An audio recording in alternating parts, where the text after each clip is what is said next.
యాక్చువల్‌గా సరోగసీ చేయాలి అంటే హ్మ్. దానికి స్పెషలైజేషన్ చేయాల్సుంటుందండి?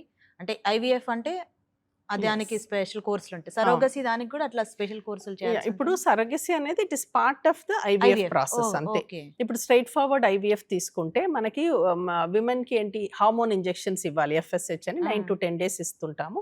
సో, ఈ టైంలో మన స్కాన్స్ చేసి ఎగ్ పెరుగుదల చూసి ఎగ్ కరెక్ట్ సైజ్‌కొచ్చేటప్పుడు ఎగ్ మనం అత్తిచ్చి బయట తీస్తాము. సో, హ్మ్. మన ల్యాబ్‌లో ఎంబ్రియాలజీ ల్యాబ్‌లో పర్త కణాలతో కలుపుతాము. హ్మ్. లేకపోతే అడ్వాన్స్ టెక్నిక్స్ కూడా ఉన్నాయి. మనకి ఇక్సీ, ఇమ్సీ హ్మ్. అంటాము. సో, హ్మ్. ఒక మేల్‌లో మన స్పెర్మ్ కౌంట్ బాగా తక్కువ ఉండే వారికి ఒక్క స్పెర్మ్‌ని తీసుకెళ్ళి ఎగ్ లోపల పెడతాం. ఓకే. సో, ఈ ప్రాసెస్‌ని ఇక్సీ అంటాం. సో, ఈ అడ్వాన్స్ టెక్నిక్స్ ద్వారా ఫెర్టిలైజేషన్ అంటే మనకి ఫెర్టిలైజేషన్ అయ్యి ఎంబ్రియో తయారవుతది.